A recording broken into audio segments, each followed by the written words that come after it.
오늘의 큐티 말씀은 야고보서 3장 1절부터 12절입니다. 제목 작은 불씨 혀. 첫 번째 관찰입니다. 앞뒤 문맥 살펴보기. 야고보는 1장에서 화를 내는 것, 말씀을 행하지 않은 것, 말과 행동을 삼가는 것, 긍휼을 베풀지 않은 것을 말하면서 성도들이 시험에 들기 쉬운 문제들이라고 말하고 있습니다. 2장에 넘어와서 사람을 외모로 판단하거나 구별하지 말라고 합니다. 이렇게 판단하면 시험에 빠지게 된다고 경고하고 있습니다.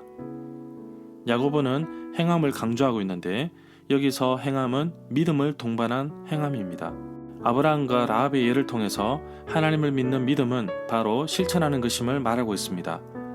결국 행함이 없는 믿음은 반쪽짜리 믿음입니다. 행함의 전제 조건은 믿음을 동반하는 것입니다.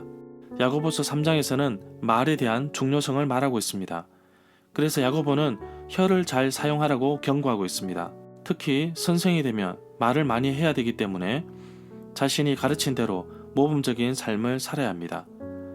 몸에서 아주 작은 혀를 다스리는 것이 얼마나 어렵고 힘든 일인지 비유를 들고 있습니다. 작은 키 하나로 큰 배를 조정할 수 있고 작은 불씨가 산 전체를 태울 수 있다고 합니다.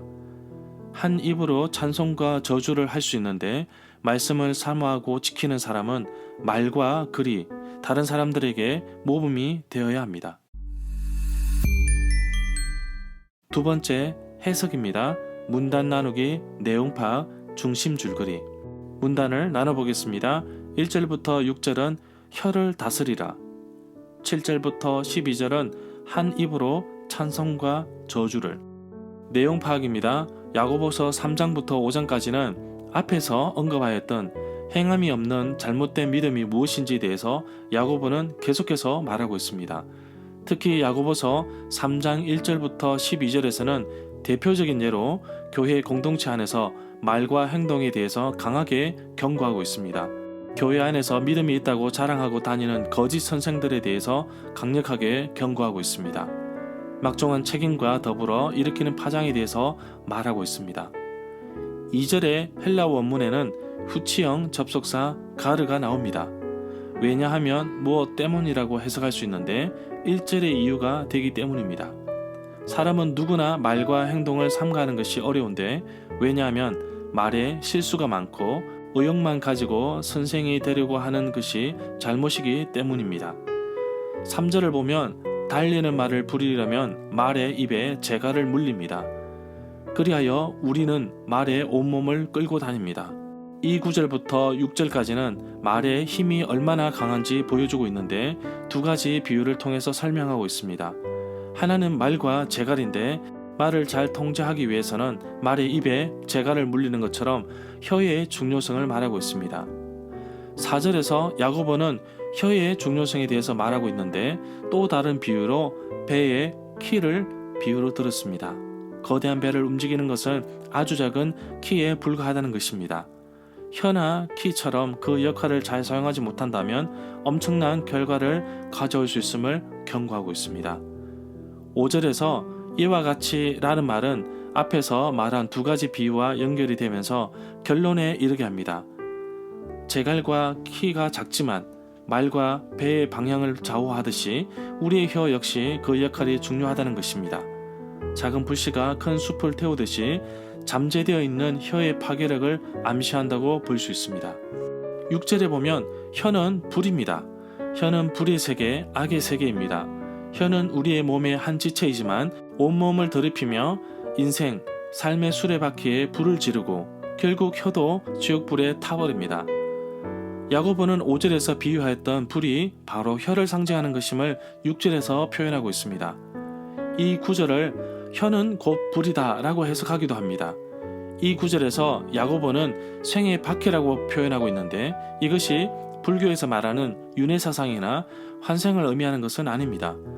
야고보는 앞서서 혀의 중요성을 말의 재갈, 배의 키, 작은 불씨에 비유하고 있는데 세 번째 비유 중에 등장하는 불과 같은 위험한 존재가 바로 혀입니다. 이 불이 생의 박해를 불태우는데 야고보가 말한 생의 박해는 한 개인의 생애를 의미한다고 볼 수 있습니다. 7절부터 12절까지 사람의 혀가 얼마나 길들이기 어려운지를 잘 말해주고 있습니다. 7절 이후부터는 6절의 이유가 되는데 헬라어 원문에도 후치형 접속사 가르가 있습니다. 문맥적으로 볼 때 혀가 온몸을 더럽히고 생의 박해를 불살한다고 말할 수 있는 이유는 혀를 길들이기가 어렵고 힘들며 한 입에서 찬송과 저주가 함께하기 때문입니다. 이 구절에서도 말하고 있지만 짐승은 인간의 노력으로 길들여질 수 있지만 혀는 능히 길들일 수 없기에 혀를 잘 통제해야 함을 말하고 있습니다. 야고보는 8절에서 짐승은 인간의 노력으로 길들일 수 있으나 인간은 자신의 몸의 일부분인 혀를 제어할 수 없다는 것을 진술하고 있습니다. 이 구절에서 하나도 없다라는 헬라 원문의 의미는 그만큼 혀를 다스리기가 어렵다는 것을 말해주고 있습니다. 인간의 힘으로 혀를 제어할 수는 없으나 성령의 지배와 하나님께서 베풀으신 긍휼과 은혜로 새롭게 거듭난 사람은 혀를 제어할 수 있을 것입니다. 9절부터 12절까지는 야고보가 한 입으로 찬송도 부르고 저주도 하는 불합리성을 지적하고 있습니다. 이 구절에서 야고보가 말하는 대상은 세상 사람이 아닌 그리스도인임을 알 수 있습니다. 그런 이유는 동일하게 이것, 혀로 하나님을 찬송한다고 하였기 때문입니다. 야고보는 사람이 입으로 하나님을 찬양하면서 사람을 저주하는 것이 결국에는 하나님을 높이는 척하면서 실제로는 하나님을 모독하는 행위라는 것을 강조하고 있습니다. 11절에 보면 야고보는 이 구절에서 앞에 언급하였던 이중적인 말의 죄악성과 관련된 실제적인 예를 들고 있습니다.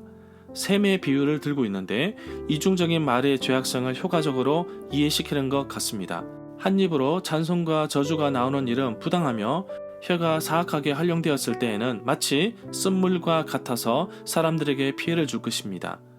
12절은 부정어 매로부터 시작되는데 부정적인 대답을 요구하는 수사적인 질문입니다. 이 구절에 여러 가지 나무들이 소개되고 있는데 야고보는 모든 나무가 자신의 특성에 맞게 열매를 맺는 것을 강조하고 있습니다. 짠물이 단물의 근원이 될 수 없듯이 선한 사람의 입에서 선한 말이 나오며 악한 사람의 입에서 악한 말이 나오는 것이 당연한 것입니다. 핵심 내용과 중심 줄거리는 네이버 블로그에 올려져 있습니다. 세 번째 적용입니다. 내게 주시는 교훈. 야고보서가 기록될 당시 초대교회는 외부적으로 많은 위협을 받고 있었습니다. 그러면서도 내부적으로 위협하는 것이 있었으니 서로 간에 주고받는 대화 속에서 일어나는 바로 말입니다. 그것을 야고보는 혀라는 단어를 사용하여서 바로 혀가 교회를 무너뜨리고 형제들을 시험에 빠뜨리기 때문에 선생된 자들은 특별하게 조심하라고 하였습니다. 혀는 통제하기가 어렵습니다. 그러나 훈련이나 연습을 통해서 어느 정도는 관리할 수 있으나 문제는 자신이 잘 다스린다고 생각하는 순간 무너지기 때문에 세상 어떤 누구도 자유로울 수가 없습니다. 그래서 교회 안에서 말하는 부분은 정말 조심해야 됩니다. 우리도 한 입으로 두 말을 하는 사람을 신뢰하지 않고 싫어합니다. 하나님께 찬양도 하지만 성도들에게 비방을 한다면 하나님은 그 사람을 정말 싫어할 것입니다. 우리에게 주어진 혀, 입술, 말은 하나님이 지으신 지체들을 섬기며 세우며 축복하는 일에 써야 할 것입니다. 오늘 묵상한 말씀은 솔직하게 많은 부분이 찔리고 또 부끄럽기도 합니다. 한 입에서 찬송과 저주가 나오고 사람을 죽이기도 하고 살리기도 하는 말을 잘 통제하지 못하는 경우가 있어서 하나님의 뜻을 이루지 못하는 경우가 있습니다. 야고보서에서 경고하는 것처럼 혀를 잘 사용하여서 생명을 낳고 사람을 살리고 영혼을 구원하는 일에 바르게 사용하도록 힘쓰겠습니다. 함께 기도하겠습니다. 살아계신 하나님 아버지 고맙고 감사합니다. 오늘 말씀을 묵상하면 나의 삶과 공동체에서 정말 슬기롭고 지혜롭게 언어 생활을 해야 됨을 깨닫습니다. 작은 입술의 고백을 통해서 하나님 나라를 세우며 한 영혼을 구원할 수 있기에 항상 혀의 위력을 조심하고 잘 통제해야겠습니다. 말은 생각에서 나오기 때문에 나의 생각과 사고에 하나님의 말씀으로 가득 채워주시기를 원합니다. 항상 성령으로 충만하기를 소망하며 나의 입술에서 늘 하나님을 찬양하며 기도하며 이웃을 축복하는 고백이 늘 이어지게 하옵소서.